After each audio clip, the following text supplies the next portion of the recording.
terwakili di sana. Sekarang dengan MPR terdiri atas DPR dan DPD yang seluruhnya dipilih, ada suku-suku kecil seperti suku Dayak Keharingan, ya, seperti suku Dani di Papua. Itu kalau suruh ikut pemilu nggak akan dapat kursi. Apakah mereka tidak perlu dianggap sebagai satu suku yang merupakan bagian dari bangsa kita? Karena itu, dulu itu ada utusan daerah, ada utusan golongan, supaya semua kelompok, besar dan kecil, itu terwakili di dalam Majelis Permusyawaratan Rakyat Republik Indonesia. Nah sekarang kita sudah maklum, pemilu sudah disepakati akan dilaksanakan Februari pada tahun 2024 yang akan datang.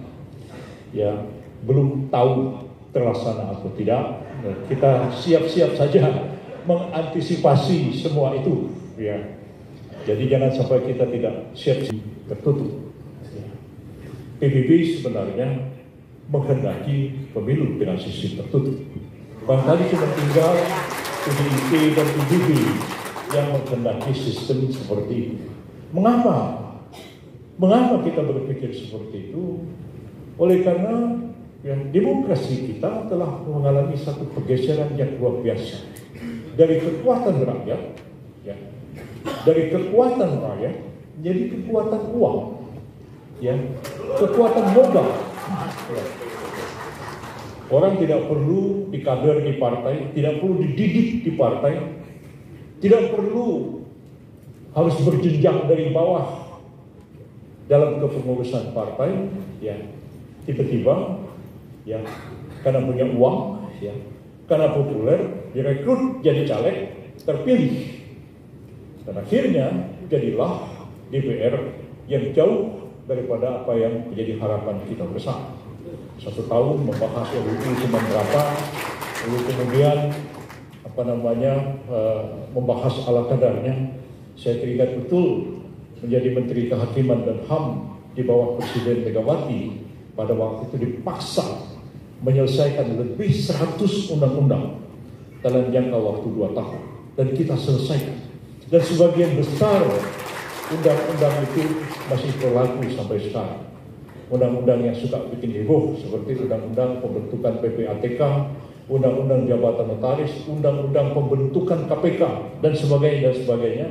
Bahkan reformasi besar-besaran terjadi pada Mahkamah Agung, ya, pemerintah pada waktu itu melepaskan kewenangannya di pengadilan sehingga sepenuhnya, ya, urusan pengadilan menjadi urusan Mahkamah Agung. Sering diolok-olok waktu itu, ya, hakim itu katanya otaknya di bawah Mahkamah Agung, perutnya di bawah Menteri Kehakiman. Kita lepaskan semua hingga pengadilan seluruhnya jadi independen, dan itu merupakan reformasi yang luar biasa terjadi pada waktu Presiden Megawati yang kita kerjakan dalam jangka waktu yang sangat singkat. Ya, kita dipaksa selesaikan pembentukan MK, selesaikan pembentukan PPATK, selesaikan pembentukan KPK dalam waktu yang hanya berapa bulan. Dan semua itu selesai kita kerjakan dengan satu kerja keras yang memang sangat luar biasa. Bagaimana nasib PBB ini? Ya.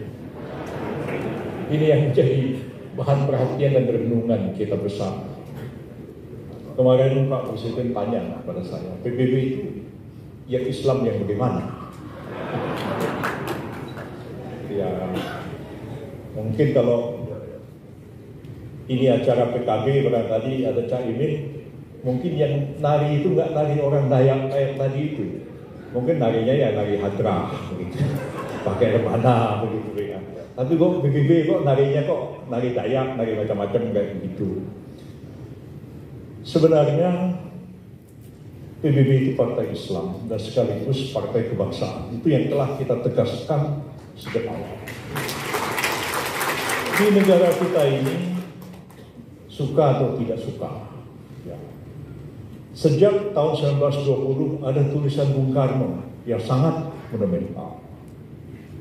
Tulisan Bung Karno itu judulnya Nasionalisme, Islamisme, dan Marxisme. Pada waktu itu Bung Karno mengkonstatir bahwa ada 3 kekuatan politik kalangan bangsa kita ini kelompok nasionalis, kelompok Islam, dan kelompok komunis Marxis pada waktu itu. Marxis diperangus oleh Belanda pada tahun 1924, hilang, muncul kembali awal tahun 19 muncul kembali September tahun 1945, berdiri kembali PKI, ditutup lagi pada tahun 1965 setelah G30S. Sejatinya memang pemikiran modern. Karena itu Partai Masyumi dulu sebenarnya lebih dekat kepada Partai Liga Muslim Pakistan. Saya sempat belajar di Pakistan dan research tentang dua partai, Partai Masyumi di Indonesia dan Partai Jamaat Islami Pakistan di bawah pimpinan Abdul Alam Maududi. Karena saya menyangka Masyumi dengan Jamaat Islami itu sama, tapi setelah distudi ternyata berbeda jauh. Sehingga saya kesimpulannya yang satu modernis, yang satu adalah fundamentalis, ya, cenderung rigid, kaku, dan ingin mengembalikan masa lampau pemerintahan seperti zaman Khulafaur Rasyidin. Ya, kepala negara itu seorang imam, tidak saja kepala negara, tapi juga harus menjadi khatib tiap hari Jumat, ya, harus menjadi imam sholat 5 waktu di masjid negara, dan seterusnya dan seterusnya. Waduh, kalau begitu mah repot. Jadi sebab tidak semua orang, ya, ada orang yang kadang-kadang keyakinan politik Islamnya itu begitu tingginya, tapi hal-hal ibadat kurang. Ada yang ibadatnya itu begitu tingginya, ya, tetapi ya politiknya padahal tidak Islam. Ketika saya masih kecil di kampung, bapak saya ketua Masyumi. Ada tetangga saya namanya Muhammad Zain, tokoh PNI, ya, namanya Muhammad Zain. Pak Muhammad Zain itu nggak keluar dari masjid 5 waktu ke masjid, tapi tokoh PNI tokoh, pokoknya Bung Karno, dah begitu aja. 5 waktu pun ke masjid, tapi PNI tokoh. Sementara ada Pak Ali namanya, tokoh Masyumi. Itu kelihatan ke masjid cuma lebaran aja. Sama-sama yang Idul Adha, Jumat jarang-jarang, 5 waktu apalagi. Nah, tapi mau mati demi membela Islam, tapi sholat jarang-jarang. Nah, bahkan ada yang lebih ekstrim lagi.